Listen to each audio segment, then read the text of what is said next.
O homem no capuz preto. Eu nunca vou esquecer a noite em que aquilo aconteceu. Era uma sexta-feira, e eu tinha trabalhado até mais tarde no escritório. O prédio onde eu trabalhava ficava numa área isolada da cidade, cercado por ruas quase sempre desertas à noite.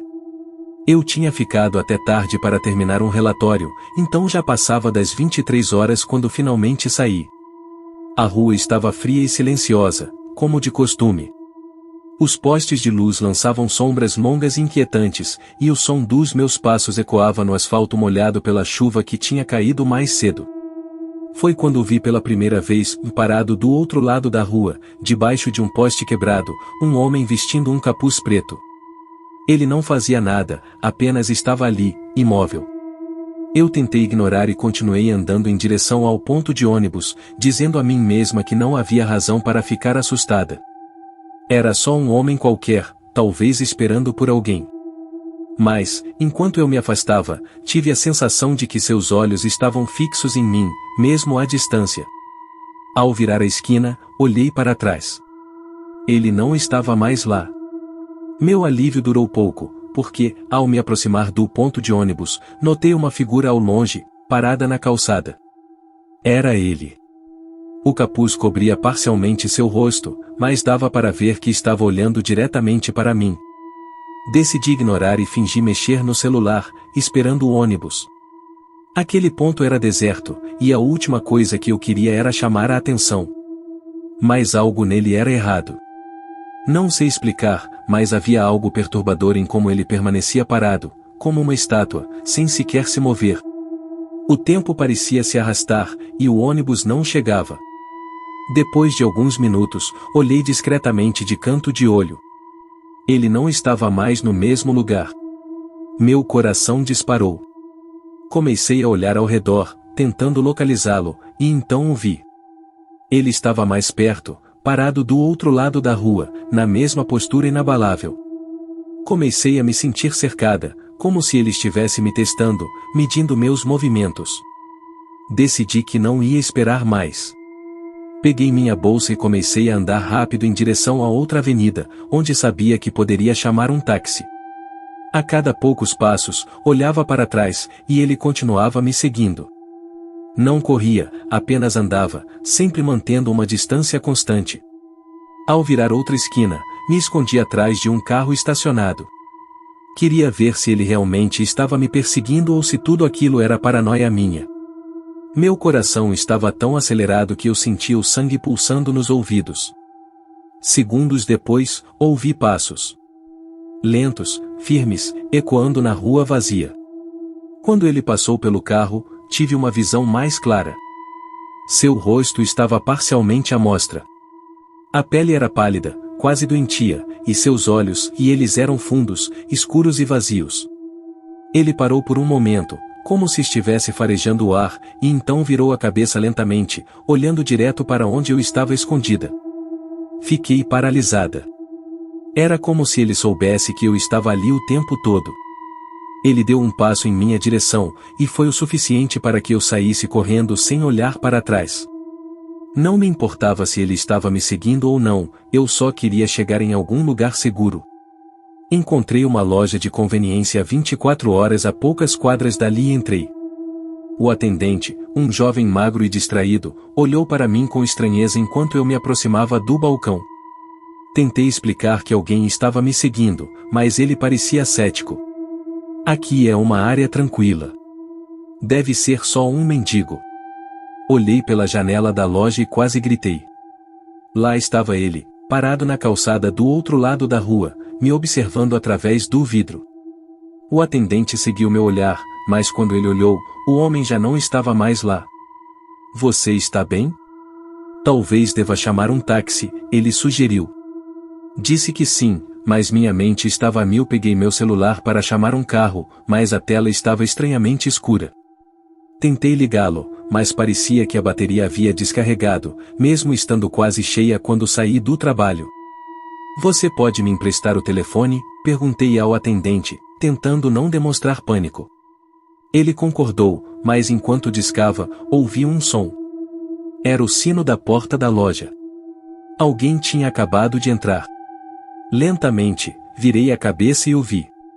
O homem de capuz preto estava ali, parado na entrada. O atendente olhou para ele e, sem dizer uma palavra, foi até o fundo da loja. Fiquei ali, congelada. Ele não disse nada, apenas deu um passo em minha direção. Foi quando percebi algo que me fez perder o fôlego: seus pés não faziam som. Mesmo com o chão de azulejo, ele se movia em silêncio absoluto. Por que você está me seguindo? Consegui perguntar, minha voz saindo trêmula. Ele parou e inclinou levemente a cabeça, como se estivesse tentando entender a pergunta. Depois, um sorriso estranho surgiu em seu rosto, um sorriso torto, que parecia mais uma careta. Você não deveria estar aqui, ele sussurrou, numa voz baixa e rouca. Naquele momento, o atendente voltou, segurando uma vassoura como arma improvisada.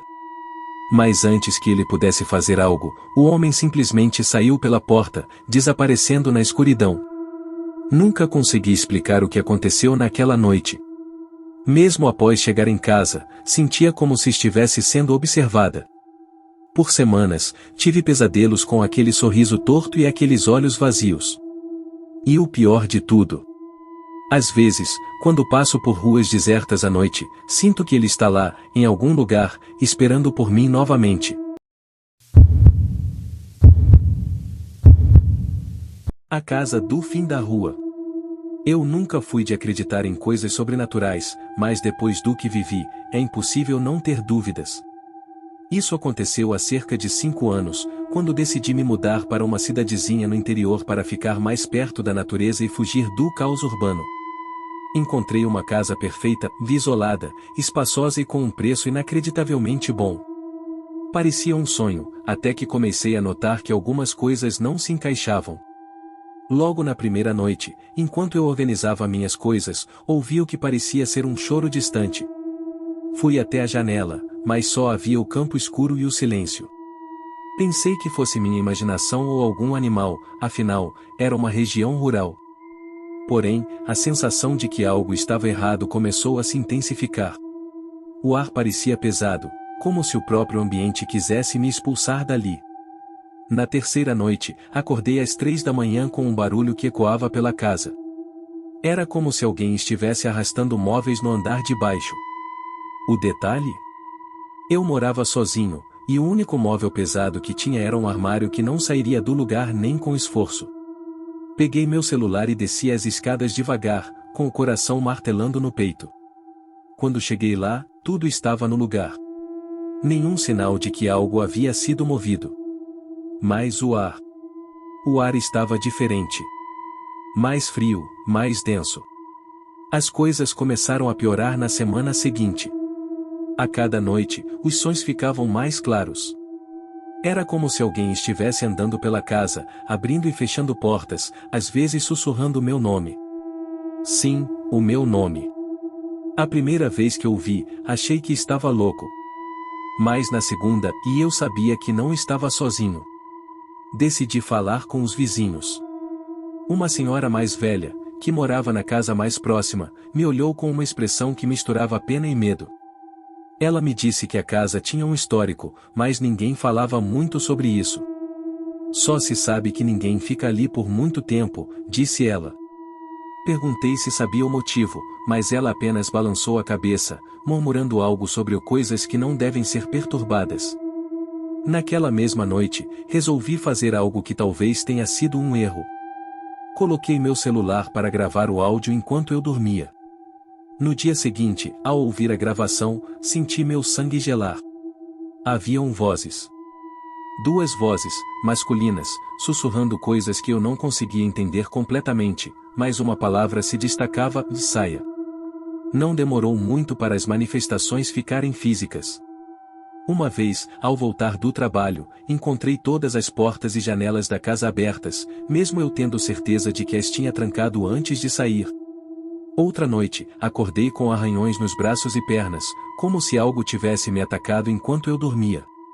Eu estava em um pesadelo constante, mas não sabia o que fazer. O ápice aconteceu no último dia em que fiquei lá. Era noite, e eu estava decidido a ir embora de vez. minhas coisas quando as luzes começaram a piscar. Ouvi passos atrás de mim e, ao me virar, vi algo que nunca vou esquecer. No final do corredor, havia uma figura. Alta, magra, com olhos fundos e um sorriso que parecia deformado. Ela não se movia, mas eu sentia sua presença como se ela estivesse prestes a me agarrar. Sem pensar duas vezes, saí correndo. Deixei minhas coisas para trás e fui direto para o carro. Quando olhei pelo retrovisor, enquanto acelerava, vi aquela figura na janela da casa, me observando. Nunca mais voltei. Nem para buscar meus pertences. Depois disso, comecei a investigar o que aconteceu naquela casa, mas tudo o que consegui descobrir foi que ela tinha sido construída sobre um antigo cemitério indígena, que foi desrespeitado durante a expansão da cidade. Alguns dizem que são os espíritos daqueles que foram perturbados. Outros acreditam que é algo ainda mais antigo. Até hoje, quando lembro daquela figura no corredor, sinto um arrepio que sobe pela espinha. E o pior de tudo. Às vezes, mesmo estando longe daquela casa, sinto que ainda estou sendo observado.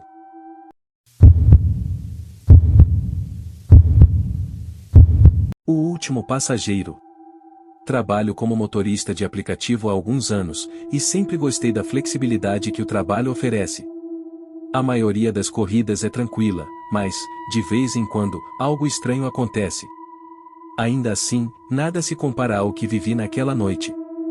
Era uma quinta-feira, e eu já estava pensando em encerrar o expediente. Eram quase 23 horas, e a última corrida tinha sido longa, então eu só queria voltar para casa. Foi quando o aplicativo apitou, mostrando uma solicitação que vinha de uma rua próxima, em um bairro tranquilo, mas com poucas luzes. A princípio, não vi nada estranho no pedido. Cheguei ao local indicado, uma rua estreita, ladeada por casas antigas e algumas árvores. Não havia ninguém à vista. Estacionei o carro e esperei.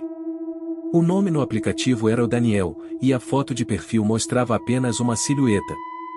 Depois de alguns minutos, eu já estava prestes a cancelar a corrida, quando vi alguém surgir de uma das vielas. Era um homem, vestindo um terno preto, com a cabeça levemente inclinada para baixo. Ele caminhava devagar, quase arrastando os pés, como se cada passo fosse um esforço. Ele entrou no carro sem dizer nada, apenas acenando com a cabeça. O silêncio era desconfortável, mas, como motorista, aprendi a não forçar conversa. Apenas confirmei o destino, um endereço fora da cidade, numa área afastada, e comecei a dirigir. A primeira coisa que me incomodou foi o cheiro. Não era exatamente desagradável, mas havia algo estranho, como uma mistura de terra molhada e algo metálico. Pensei em abrir as janelas, mas hesitei, achando que seria rude. "Está tudo bem?", perguntei, tentando aliviar a tensão. Ele respondeu com um som baixo, algo entre um suspiro e um grunhido. Não virou o rosto para mim, apenas continuou olhando fixamente para a frente. Sua postura era rígida, quase antinatural, e eu comecei a sentir um calafrio, mesmo com o ar-condicionado desligado. A rota que o aplicativo sugeria era longa, mas passava por áreas mais movimentadas. No entanto, em certo ponto, ele falou pela primeira vez: "Pegue a estrada velha." Sua voz era grave, quase rouca, e tinha algo que me deixou inquieto. "A estrada velha não está no aplicativo. É mais longa e perigosa à noite."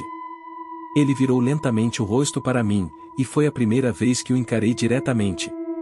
Seus olhos estavam estranhamente fundos, como se ele não tivesse dormido em dias, e sua pele era pálida, quase acinzentada. "Pegue a estrada velha", repetiu, num tom que parecia mais uma ordem do que um pedido. Contra meu melhor julgamento, decidi seguir sua instrução. A estrada velha era pouco usada, com asfalto esburacado e quase nenhuma iluminação. O caminho era cercado por árvores que formavam uma espécie de túnel natural, bloqueando a luz da lua. A sensação de desconforto aumentava a cada quilômetro. O silêncio no carro era quase ensurdecedor. De vez em quando, olhava pelo retrovisor, e ele estava sempre lá, sentado rigidamente, com aquele olhar vazio. Depois de alguns minutos, comecei a ouvir algo estranho. No início, pensei que fosse o som dos pneus no asfalto irregular, mas logo percebi que era algo mais. Era um murmúrio, baixo e irregular, vindo do banco de trás.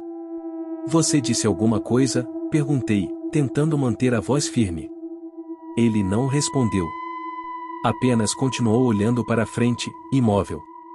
Os murmúrios ficaram mais altos, e então percebi que vinham do lado de fora, como se algo estivesse nos acompanhando entre as árvores. O som parecia se multiplicar, vozes indistintas que se misturavam, quase como um cântico. Olhei rapidamente para fora, mas não consegui ver nada além de sombras que pareciam se mover. Quase lá, ele disse de repente, quebrando o silêncio. Sua voz me fez estremecer, mas o que realmente me assustou foi o fato de que o destino ainda estava a vários quilômetros de distância, de acordo com o aplicativo. Está seguro continuar por aqui? Perguntei, tentando esconder meu nervosismo. Ele não respondeu.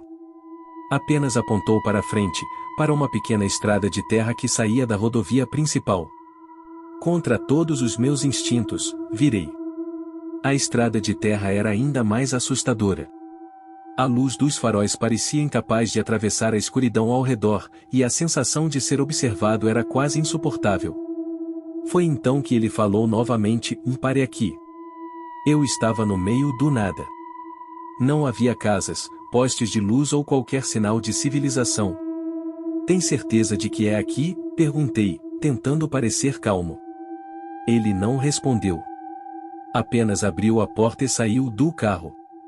Fiquei assistindo enquanto ele se afastava lentamente, entrando na escuridão entre as árvores. Por um momento, considerei esperar, mas algo dentro de mim gritava para sair dali o mais rápido possível. Coloquei o carro em marcha e comecei a dar ré, mas antes que pudesse ir longe, algo se moveu na minha visão periférica. Quando olhei para o retrovisor, vi que ele estava lá novamente, sentado no banco de trás, com aquele olhar vazio. Eu não te disse para ir embora, ele disse, com um sorriso torto e perturbador. Meu coração disparou. Girei o volante e acelerei, tentando fugir daquele lugar. As vozes lá fora ficaram mais altas, quase ensurdecedoras, enquanto sombras surgiam entre as árvores, acompanhando o carro. Depois de alguns minutos que pareceram uma eternidade, finalmente cheguei a uma área iluminada. Olhei para o retrovisor novamente, mas ele não estava mais lá. O banco de trás estava vazio. Dirigi até um posto de gasolina e parei para tentar recuperar o fôlego. Quando olhei para o celular, o aplicativo mostrava que a corrida havia sido cancelada, como se nunca tivesse existido.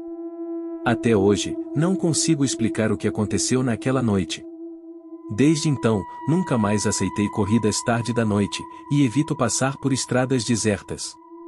Mas às vezes, quando estou dirigindo, tenho a sensação de que alguém está sentado no banco de trás, me observando em silêncio.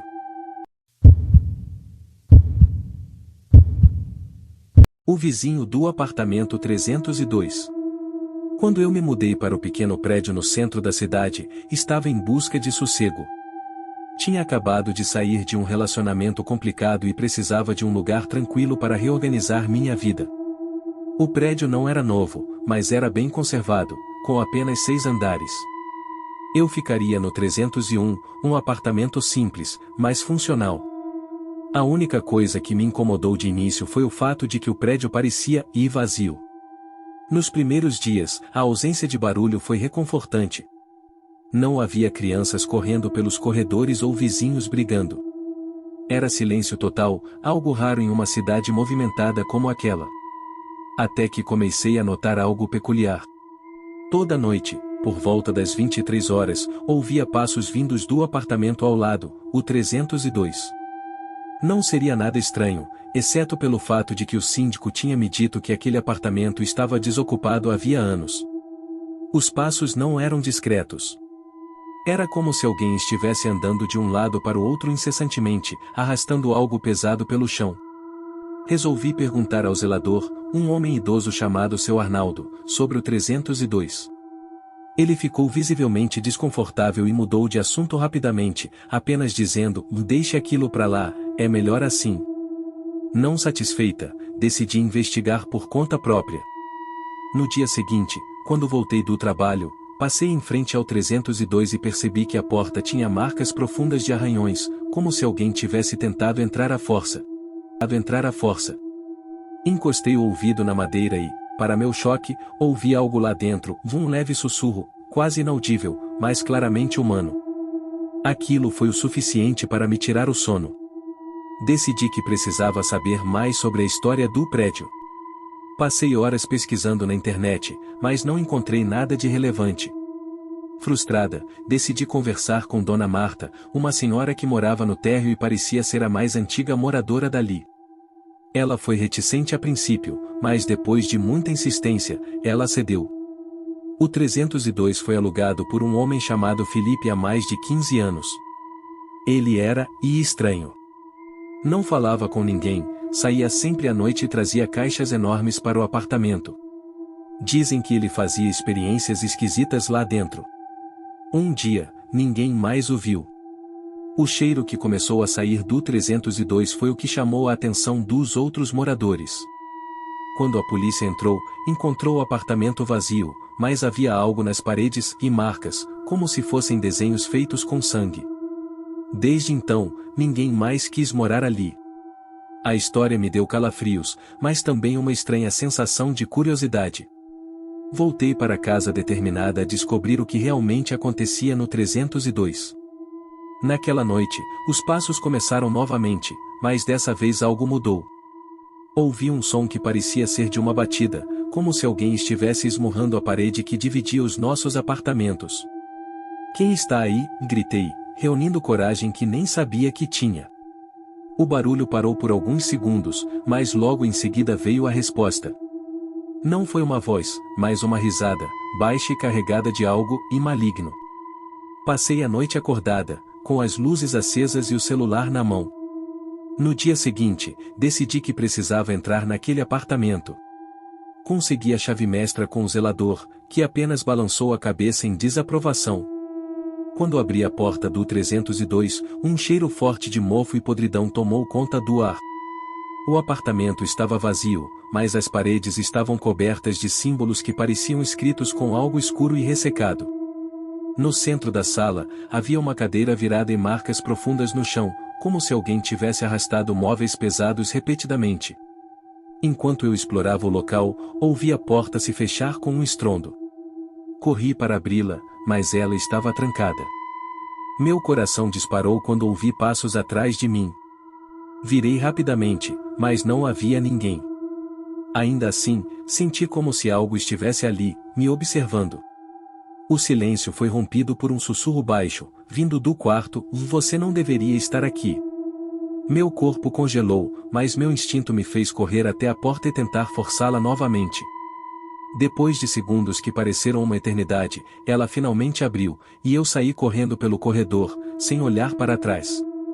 Naquela mesma noite, comecei a arrumar minhas coisas. Não ia ficar mais nenhum dia naquele prédio. Antes de sair, fui até a portaria para devolver a chave ao seu Arnaldo, mas ele não estava lá. Deixei a chave no balcão e, ao virar para ir embora, vi algo que me fez perder o fôlego. Na janela do 302, havia uma figura. Não consegui distinguir seus traços, mas aqueles olhos, e eles me seguiam enquanto eu saía correndo dali. Até hoje, evito passar por aquele prédio. Alguns dizem que o 302 foi demolido após a saída dos últimos moradores, mas, se você perguntar às pessoas da vizinhança, todas confirmam a mesma coisa e ainda é possível ouvir passos vindos de lá, todas as noites, às 23 horas.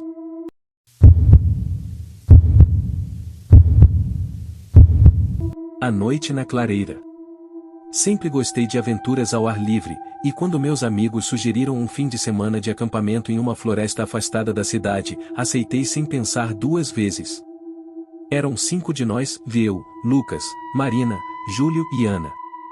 A ideia era simples: desconectar da vida urbana e passar algumas noites sob as estrelas, longe de tudo e de todos. A floresta ficava a quase 2 horas de carro de qualquer cidade grande. Depois de deixarmos o carro em um estacionamento improvisado, seguimos a pé por uma trilha estreita que nos levou até uma clareira isolada. O lugar era perfeito, cercado por árvores altas e densas, mas com um céu aberto acima, ideal para a fogueira e as histórias que contaríamos à noite. Passamos o primeiro dia explorando a área e montando as barracas. O clima era de descontração, com risadas e brincadeiras enquanto organizávamos tudo. Ao cair da noite, acendemos uma fogueira e começamos a compartilhar histórias de terror, como sempre fazemos nessas viagens. Marina, com sua imaginação fértil, foi a primeira a mencionar que havia ouvido falar de casos estranhos naquela floresta. Há rumores de que pessoas já desapareceram aqui, ela disse, com um sorriso brincalhão, mas sua voz carregava um tom inquietante. Alguns dizem que existem coisas nesta floresta que não são humanas. Todos riram, mas confesso que senti um leve arrepio. Havia algo no silêncio da floresta que parecia pesado. Decidi ignorar a sensação, achando que era apenas o ambiente noturno amplificando meus medos. Foi por volta da meia-noite que as coisas começaram a ficar estranhas. Júlio, que tinha se afastado para buscar mais lenha, voltou correndo, pálido como um fantasma. Eu vi alguém, ele disse, ofegante. Alguém está nos observando. No início, achamos que ele estava brincando. Lucas até deu risada, dizendo que era coisa da cabeça dele. Mas Júlio insistiu. Ele jurava que, enquanto pegava lenha, viu uma figura parada entre as árvores, apenas olhando fixamente para ele. Decidimos investigar. Com lanternas em mãos, caminhamos até o local onde Júlio disse ter visto a figura. Não encontramos nada além de árvores e silêncio, mas a sensação de estar sendo observado era inegável. O silêncio da floresta parecia mais profundo, quase opressivo. Quando voltamos à clareira, a fogueira estava quase apagando, e Marina nos alertou para o fato de que não deveríamos deixar o fogo apagar completamente. A luz mantém coisas indesejadas longe, ela disse, com um meio sorriso. As próximas horas foram tensas. Não havia mais risadas, e todos pareciam atentos demais aos sons ao nosso redor. Sons que, até então, não tínhamos notado, galhos quebrando à distância, passos leves que pareciam circular a clareira, e, em determinado momento, o que soou como uma respiração profunda vindo das árvores. Foi Ana quem sugeriu que todos entrássemos nas barracas e tentássemos dormir, mas ninguém parecia confortável com a ideia de ficar vulnerável. Decidimos fazer turnos para vigiar, e eu fui o primeiro. Enquanto os outros tentavam dormir, fiquei sentado perto da fogueira, mantendo-a acesa. A noite estava incrivelmente escura, e mesmo com a lanterna ao lado, a ideia de iluminar a floresta ao redor parecia assustadora. Era como se algo estivesse à espreita, esperando para ser revelado. Por volta das 3 horas, enquanto o silêncio dominava tudo, ouvi algo que fez meu coração disparar. Um assobio. Fraco, mas claro, vindo da direção oposta à clareira. Não era o vento. Era algo ou alguém. Fiquei imóvel, segurando a lanterna com força. Quem está aí? Perguntei, tentando soar corajoso. Não houve resposta, apenas o som de galhos quebrando, mais perto desta vez.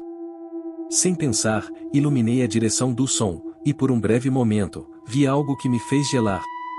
Era uma figura alta, magra, com braços anormalmente longos, parcialmente escondida atrás de uma árvore. Não consegui ver o rosto, mas senti que estava me encarando. Antes que pudesse fazer qualquer coisa, ela desapareceu na escuridão. Acordei os outros imediatamente, tentando explicar o que tinha visto, mas minha voz estava trêmula e desconexa. Lucas, sempre cético, achou que eu estava imaginando coisas.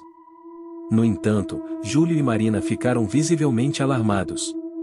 Foi quando Ana apontou algo que ninguém tinha notado. Havia marcas no chão da clareira, como se algo tivesse sido arrastado ao redor de onde estávamos. Pareciam rastros grandes demais para serem feitos por um animal comum. Ninguém mais conseguiu dormir naquela noite. Ficamos juntos, próximos da fogueira, esperando o sol nascer. Quando a luz finalmente começou a surgir, a floresta parecia menos ameaçadora, mas todos estavam convencidos de que algo não estava certo. Decidimos desmontar acampamento e sair o mais rápido possível. Enquanto caminhávamos de volta à trilha, notei algo que me fez parar. Gravado em uma das árvores, perto da clareira, estava um símbolo estranho, que não estava ali quando chegamos. Era um círculo com linhas que se cruzavam no centro, como um olho estilizado. Vamos, é melhor não ficar aqui, disse Marina, puxando meu braço. Saímos da floresta, mas aquele símbolo e a figura que vi nunca saíram da minha cabeça. Algum tempo depois, decidi pesquisar sobre a área e descobri que, décadas atrás, a floresta foi cenário de rituais realizados por um grupo misterioso. As pessoas da cidade evitavam falar sobre isso, mas a lenda dizia que eles invocavam algo para proteger a floresta. Algo que ainda pode estar lá, observando. Desde então, nunca mais acampei. Algumas noites ainda sonho com aquela figura entre as árvores, e quando acordo, sinto como se ainda estivesse na clareira, cercado pelo escuro, esperando o amanhecer.